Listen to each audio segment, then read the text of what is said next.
Well, you guys are looking kind of awake today.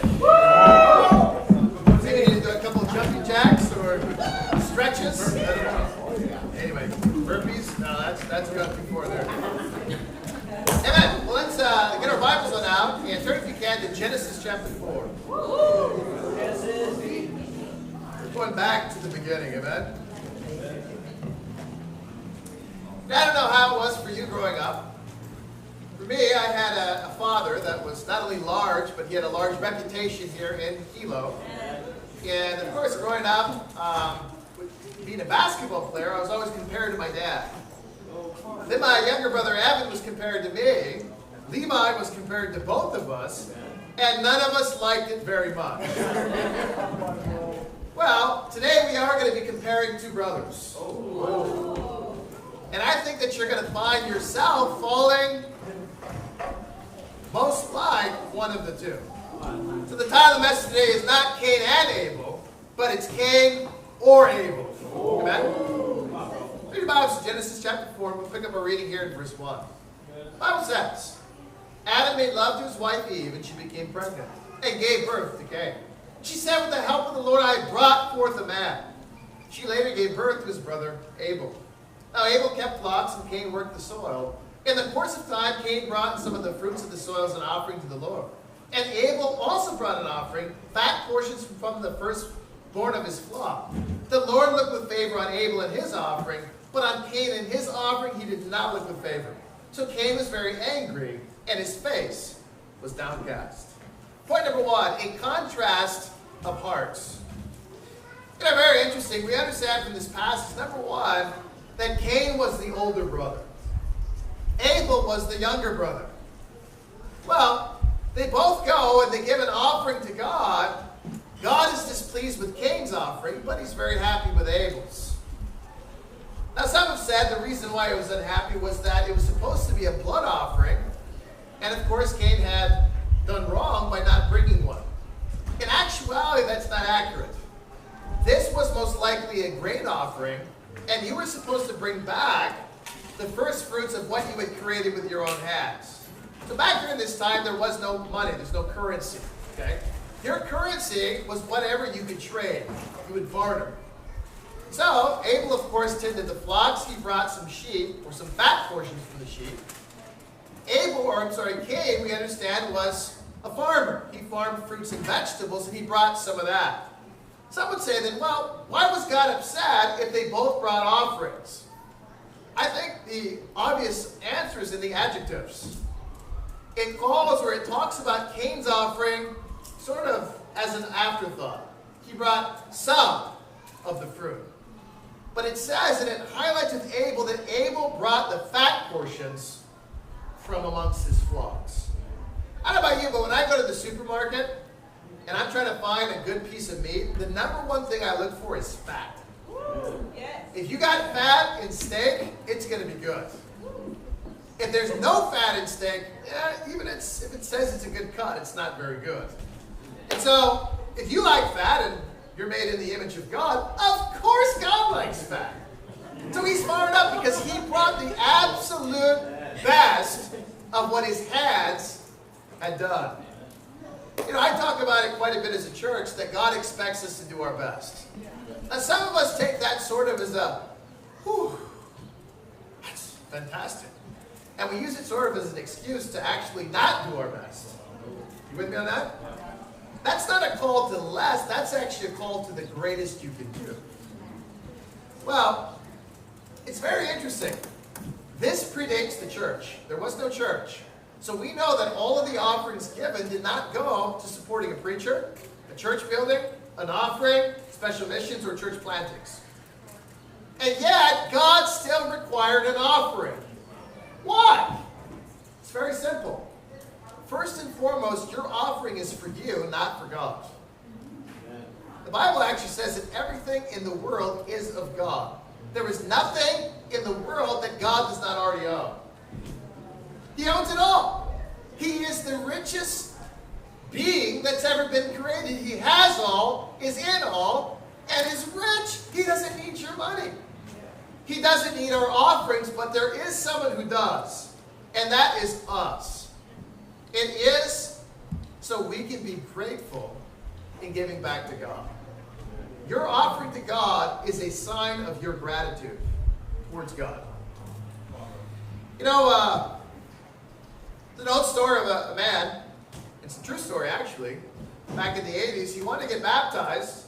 And of course, before you get baptized, as we get baptized in clothes, amen, is you want to make sure that you don't have your keys, you don't have your valuables in your pockets. And so the guy who's about to baptize him advised him, he goes, hey, if you got anything in your pockets, you should take them off. And it might be a good idea to take off that watch as well. He goes, actually, I'm going to leave my watch on, and I'm going to put my wallet in my pocket. And the guy goes, why? He goes, well, when I get baptized, I also want to baptize my wallet and my watch. Why? He said, because my time and my money are now God's. You see, the two main things that we sacrifice for God is money, and the second thing is actually more valuable than money. It's your time. Now, very interesting. Very often, our sacrifices look more like Cain's than Abel's. Well, what's the difference? One gave God his best, and the other gave God his leftovers. When you get your check from work, what's the first thing you do with it? Most people, they pay the most important bill that they have, their rent. Then their lights, then they have a food budget, and after everything's gone, then they go, oh yeah, and I've got to give contribution. That's actually leftovers. A man or a woman of God gets their check and goes, okay, the first thing I take out of this is to God. He gets the first fruits of my labor. And then, of course, you figure out everything else. But that is a non-negotiable part of your budget. I'll never forget being discipled by Robbie and Linda as a young Christian. And Robbie had shared with me, and here, hopefully I don't get in trouble for sharing this, but he had actually gone to a financial advisor for advice. And the advisor goes, well, the first thing you got to change is you're giving too much to your church. And so Robbie's response was, well, in actuality, that's the only thing that's not negotiable and you can't touch. That should be the heart of every disciple. That's giving God your first fruits and not your leftovers. Well, time is a funny one as well. You know, a lot of times I think that we think we're victims of our schedule. And I'll be honest, this was a convicting one for me. I go, man, you just don't understand, God. I'm a single dad. I got 3 kids that are constantly bothering me about everything. They're fighting with each other. They're fighting the fight. I mean, everything's a fight. Daddy, they're sitting in my spot, please. I'm like, I got 5 minutes for a nap and you're bothering me. Of course, Brett would never do anything like that, amen? Then I have a full-time job and I have a very demanding job. I have clients that call me and everything's an emergency. And so very often I can kind of feel like, well, you know, I'm doing the best that I can. But in actuality, we're not victims of our schedule because we manage our time. You with me on that? Yeah. So I was really thinking about, you know what? If I'm honest, I'm giving God my leftovers. I need to repent. I need to start being a lot more deliberate with my time. And I need to build a schedule that reflects me giving my first fruits to God. Not only with my money, which I feel like I'm doing, but also with my time. Amen? Amen. Well, what is the number one thing you need to change in order to do that? What does our church need to change? The number one thing. It's your heart. If you change your heart, you'll change your time and you'll change your contribution. You with me on that? Yeah. You know, I think our church is an awesome church. I quite honestly and frankly, I think you guys are awesome. I don't know how you feel about yourself, and don't know how you feel about me, but it doesn't really matter. I think you're awesome. Like, we have an awesomely talented, great church, great-hearted church in a lot of ways. I also think that at this time, we have a church that probably would fall a little bit on the thorny ground and that we're being choked out because of all the things that we're doing that are outside of God, they're not necessarily bad things. But if there's not fruit that's happening, then we have to look as to why. Because God expects fruit all the time from us and from our church. You with me on that? Yeah. Now, the funny thing I've seen over the years is very often a church membership will imitate and exaggerate whoever's leading it. So, I will say that my sin in this has been, okay, I've not been giving God the best. Not on purpose, it's just I got all these other demands, and I'm allowing these demands to dictate my schedule. That needs to change. But my hunch is that that's probably true with a lot of you guys. Now, ironically right now, we have the most Bible studies in our marriage ministry. I want you guys to think about that for a moment. That's good, but that's also bad. Because the marriage technically have the least amount of time. At least I think that that's true. So, if you're single, campus routine, I really want to challenge you guys today. It's time for you to baptize not only your wallet, but to get your time and your schedules worked out. You are not a victim of your schedule. You are the manager of your schedule. You with me on that? Yeah. And I think it's time for us as a church to stop giving God our leftovers. I'm not talking about money primarily. I think the most we do this with is with our time. Well, in changing our heart, what is the biggest thing we need to have in our heart? It's gratitude. You've got to have gratitude for your relationship with God. You know, I gotta ask you. When you wake up in the morning, is the first thing that you do get into the Word of God and pray? Is that the first thing that you do? Now, I'm not talking about if you go and put coffee on the thing first. And, hey, if you need a cup of coffee to wake up. I understand that. I sort of crawl to the coffee machine as well. But that being said, when you're done with that, what do? Are you checking emails? Are you checking whatever your sports team did? Or are you on Facebook right away? Or Instagram or Snapchat or whatever chat? Whatever gram. You know what I mean?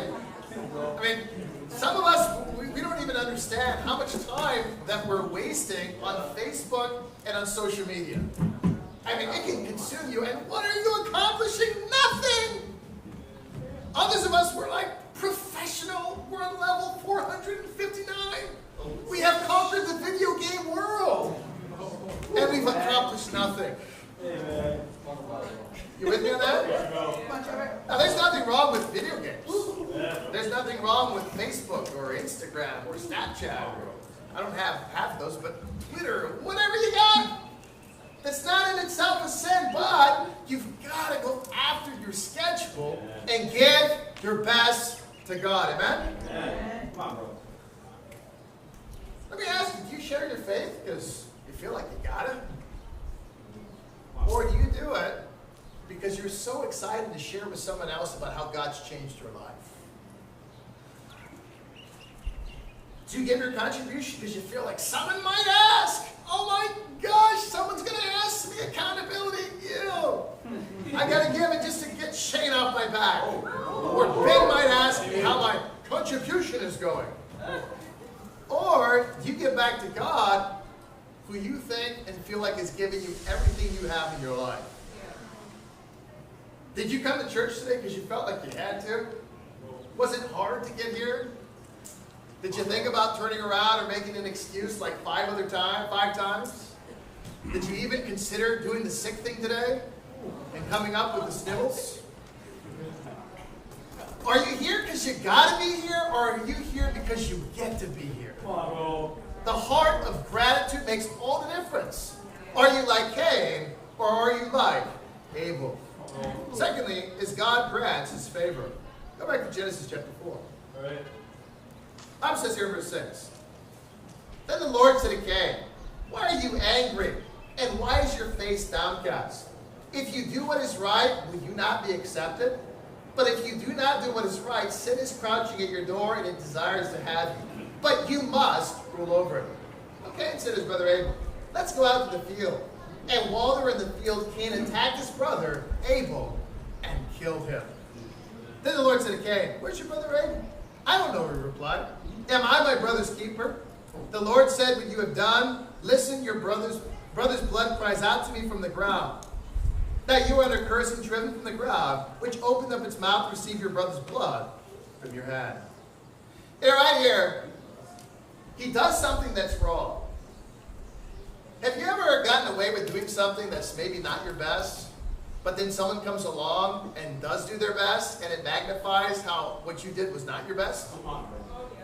Like as an example, have you ever sort of gotten a little lukewarm spiritually, and then someone gets baptized or comes into church and there's sort of a fireball, and rather than being excited and inspired, that person starts to irritate you. You go, Bree's fired up. Come on, Bree. Come on, Bree. Yeah, she's fired about country. She hasn't been around long enough. She doesn't know what we've been through. The changing of preachers and different special mission numbers. She doesn't know. I was like that too when I was young. She'll be just like us in a little while.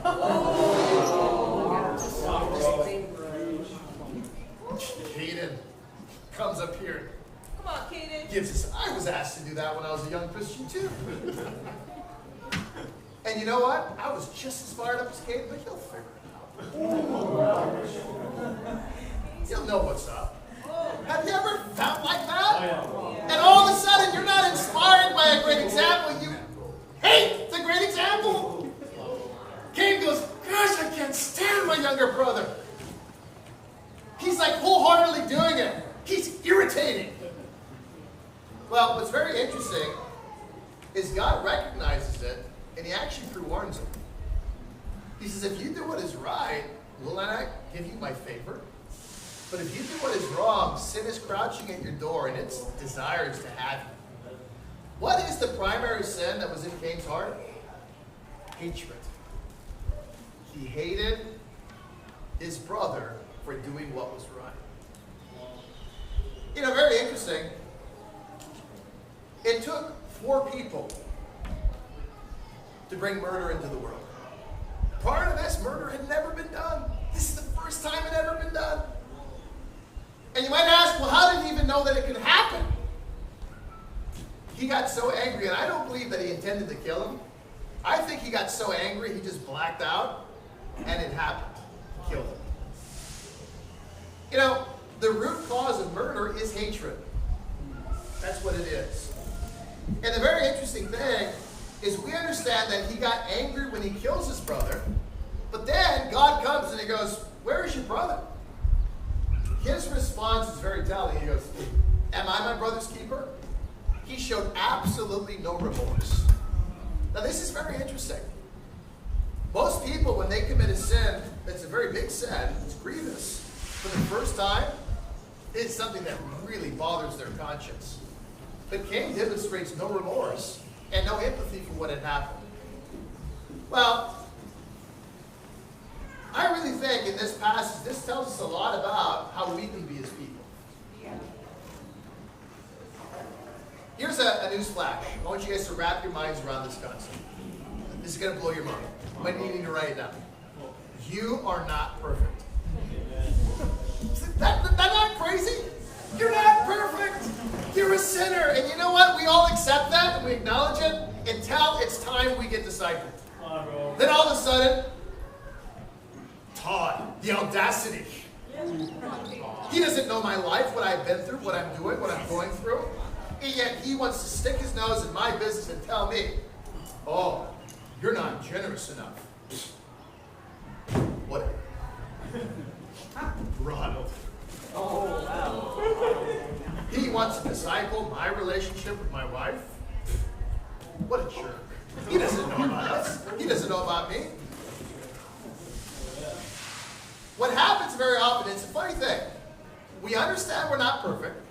We understand that we need discipling, but when it actually happens, it's like we get angry and we get mad. A couple of scriptures for you. Proverbs 12:1. You don't have to turn there, but it says, whoever hates discipline is stupid. In my house, stupid's not a bad word because it's in the Bible, amen? Stupid, because you're really dumb. You're stupid. Proverbs 15:10. Stern discipline awaits anyone who leaves the path. He who hates correction will die. Now, there's a very interesting thing that happens. And in the mental health field, this is sort of the defense mechanism that kicks in when you're filled with hatred and whenever you are someone who cannot accept any sort of blame. First, naturally the human blame shifts. Then they project, then they confuse. Okay? So it goes a little something like this. Todd comes to me, and Todd disciples me. Maybe he tells me that I'm getting fat. I think I am. I'm going to go on a diet a bit. But Todd comes to me and he goes, hey bro, I wanted to tell you the other night we were at the potluck. I really thought you overate. You're kind of putting some pounds on. I think, I love you in the Lord, and I know debauchery is a sin. I just want to encourage you to be disciplined. Automatically, what do I feel? Insulted and angry. Why? Because he has the audacity to point out something in my life. So what do I do? Number one, blame shift. Well, I got to feed my kids. You don't have any kids. And so how would you even understand? They don't eat everything on their plate, and sometimes I got to finish it because of all the kids starving in India. Number one, what am I saying? It's not my fault. Number two, projection. By the way, bro, that's very rude. Have you ever considered the passage in the Bible? Like the way you said that, bro, is so disrespectful and so rude. Now, I flip the conversation onto him. All of a sudden, he's thinking like, oh, I think I did something wrong. And then the confusion part. Then you just start, blah, blah, blah, blah, blah, blah. And all of a sudden, he's going, what is this guy even talking about? It doesn't make any sense. And then he leaves. And what happens? He's confused. He feels like he did something wrong. And I walk away scot-free. It's what happens all the time, a natural defense mechanism that is in the human body. Now, funny enough, when I was a young Christian, I can say that I had a very low tolerance for any sort of correction. And the reason why is I always felt like I was doing my best. And if I'm doing my best and you correct me, I would get so mad. There were even nights I couldn't sleep because I got discipled. But finally, I thought about it, and I go, when I play basketball, I'm literally doing the best I can possibly do. I've always worked hard. I always gave my heart when I played. But I have coaches that are yelling at me all the time. And I'm always corrected on this, that, or the other. I go, why do I allow them to do it to me? But in Christianity, we're supposed to be my brothers and sisters. I won't let them do it to me. And I realized something. I go, in basketball, I always believed that my coach had my best interest in mind. That doesn't mean he's always right. And the fact that me trying my best really was irrelevant, because no matter if you're trying something your best, if you're doing it wrong, and you're doing it the best you can do and it's wrong, it's still wrong. And I go, wow, if I could just lower my sensitivity level as a Christian, I could change. I think we got a lot of great people here, but we don't have any of who's perfect. You with me on that? And I think one of the greatest aspects of Christianity is that you don't have to be perfect, but God expects you to change. He expects us to repent and to change. Before you are a Christian, in order to become a Christian, one of the qualifications is you have to admit that you're wrong. You gotta admit it. You gotta go, you know what, I'm a sinner.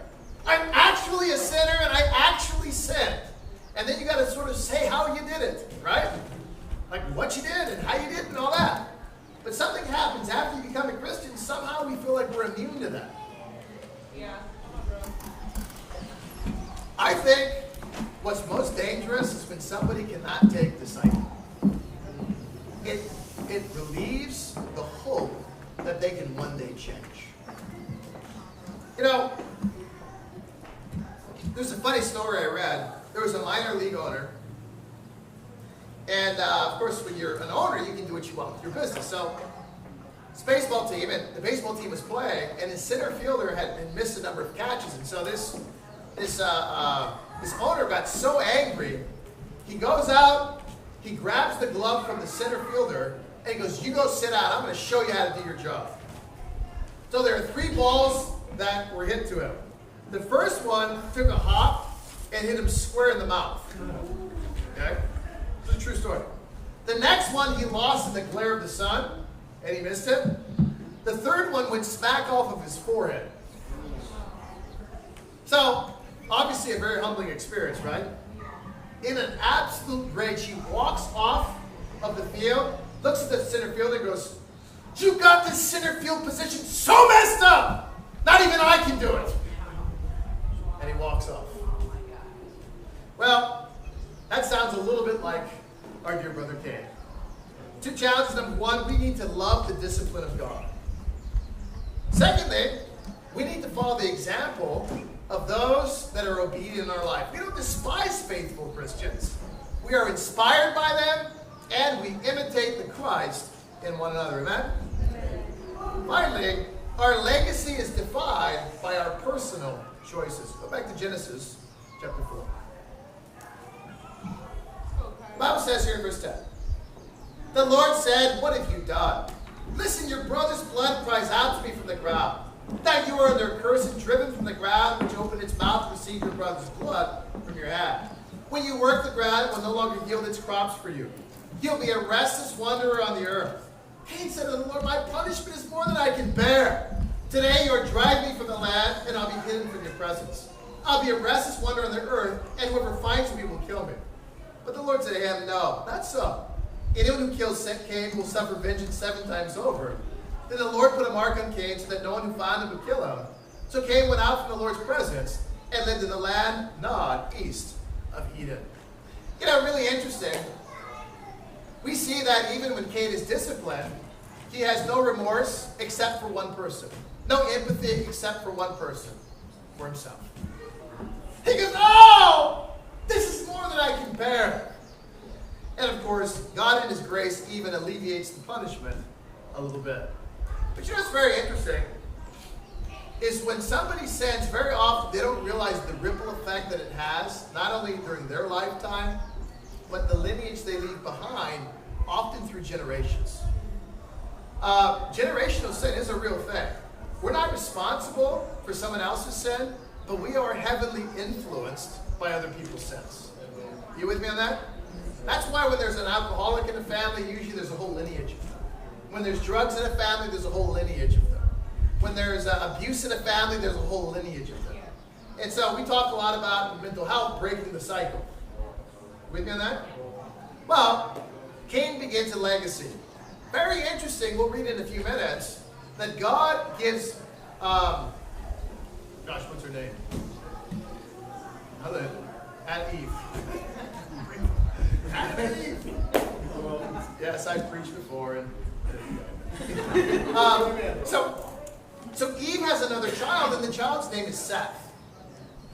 She actually views him as a replacement for Abel. And so what happens then, most every commentary I read agrees, is the lineage then becomes, yes, from Seth, but it's Abel's lineage, a godly lineage.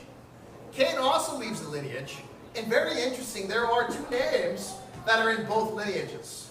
They're different people, but it will allow us to compare the difference. Let's check out the difference. Amen? The Bible says in verse 17, it says, "Cain made love to his wife, and she became pregnant and gave birth to Enoch. Cain was then building a city and named it after his son Enoch. To Enoch was born Arad, and then Arad, the father of Mehulah, and Mehulah, the father of Meshulah." Gosh, these names are tough. Was the father of Lamech. So the first thing is Enoch is born, and Cain builds a big city after him, and he goes, "This is for Enoch."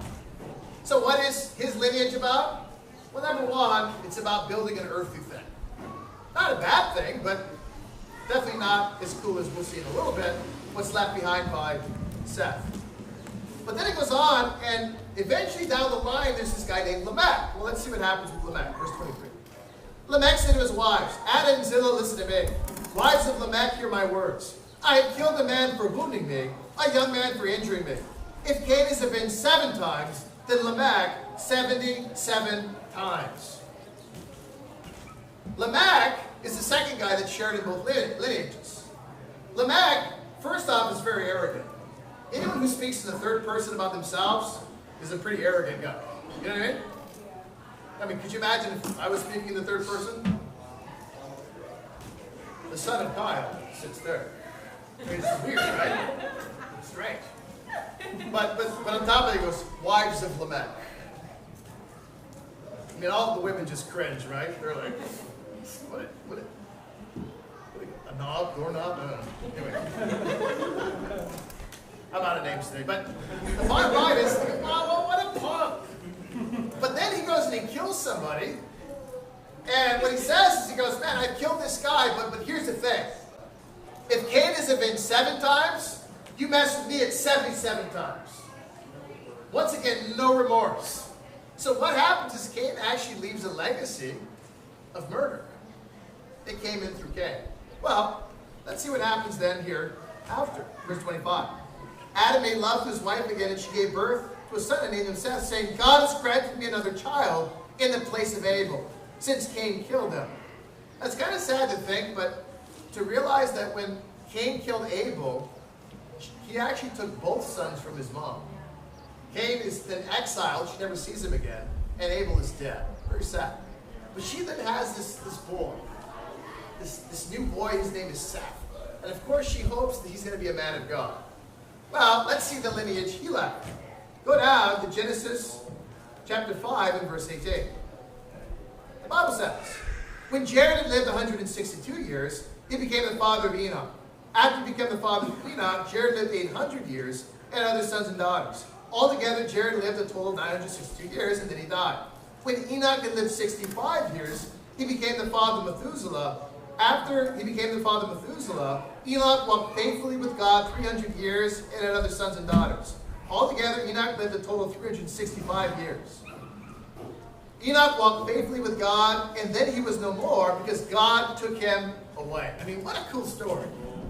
You got a man that finds God when he gives birth to his first child. And that's probably pretty understandable if you're a parent. When you got your first child, you're like, I need help. And of course, crying out to God's a good idea, amen? But think about this. This guy then walks with God for 300 years. I think our youngest disciple is still Brett, right? Is anyone younger than Brett? Okay. But you weren't younger physically when you were baptized, right? Okay. So Brett was baptized at 11 years old. So let's say Brett lives to 80 years old. Can someone help me out with the math? How many years is that? 69? Fantastic, Austin. I heard you're an honor student. So 69 years. If Brett's going to make it to heaven, he might have to live 69 years faithfully. Now I got to say, I've been a Christian for about 17. And my faithfulness meter is like a bad diet plan. It's like, not good, it's tough. Being a Christian is hard. It's not easy. And yet this guy was right with God and was faithful for 300 years. He was so close with God, God goes, you know what? Caden's afraid of death. You probably are too. I'll just let you skip it. I'll come pick you up and we'll go up to heaven. Wouldn't that be awesome? God's coming down with a little chariot, just pop it like an Uber. Let's go!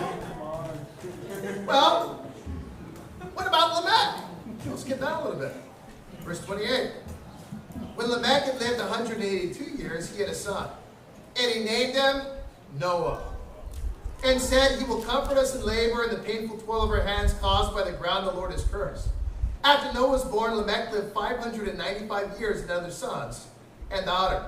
Altogether, Lamech lived a total of 777 years, and he died. I mean, how would you think about this for a moment? Number one, we know in the Bible, most times numbers have some sort of a meaning. Now, I'm going out on a limb on this. I can't prove this, but I think it's pretty something to think about. In the Bible, in Revelation, the number 7 is always symbolic for perfection. It's a good number. This guy lived 777 years. I think it's just saying he's a righteous guy. But either way, we know he's righteous because he gives birth to Noah. And to be Noah, you'd have to have some faith. I mean, let's think about it for a moment. If God came to you today and told you, Chris, I want you to move all of that in the backyard, the swing set, the car you're with, just take it all away. And you're going to build me a gigantic boat. And Chris is like, well, what for? There's no water around here. I'm going to make water come out of the sky. Now, just understand, this had never happened before the flood. Water came up from the ground. So he's describing something that had never happened. Could you imagine Chris having to explain that to his family and friends? Do you know, Noah was the crazy uncle, I'm telling you. People would drive by and go, what's that? That's kind of weird. What's that guy doing? Oh, that's Noah. He's got some problems. What is he doing? He thinks water is going to come out of the sky. Like, yeah. Wow. That guy's weird. Could you imagine that? Now, for 1 year, that'd be bad enough, but for 90 years, he had to endure that. Could you imagine him explaining that to his wife? Let me tell you something. If you're a guy and you got a car project, your wife doesn't like it. It's taking up space. You know what I mean? Some of the guys are looking at me like, don't say anymore. Don't say anymore. You're going to get us all in trouble. Wives don't like big projects. They hate them because they take up space. Could you imagine Noah's wife? Are you sure that's what God told you? Yes. Yes, we're going to have to build this boat. I mean, what an incredible man of faith. But what you see in comparison is you see this lineage of hatred and murder, and comparatively, a lineage of salvation. The choices you make now will not only affect your life, but your children, and often your children's lives. You with me on that? No. And I got to ask you today, what is your goal in life? Well, let me give you 2 goals that you should have. Amen? If you don't have these, please put it up. Number 1, you should have a goal to get to heaven. I hope that's in your goal plan. That's pretty easy to wrap your heart around, right? Secondly, the second thing you should plan on and have an absolute goal is getting your family to heaven. Now that would mean your children, if you're a parent, or your wife or spouse, husband, if you're married, or your family, your immediate family. That should be your goal. Now that's kind of a hard goal though, because your family sees everything that you do, the good, the bad, and the ugly. It's kind of a tough goal, you know what I mean? So where, Trent might be impressed with you, maybe your wife or your husband's not. You got to really live it out. Amen? But you know what's kind of cool? In Hebrews chapter 11 and verse 4, we read this. This is the last scripture we'll look at today.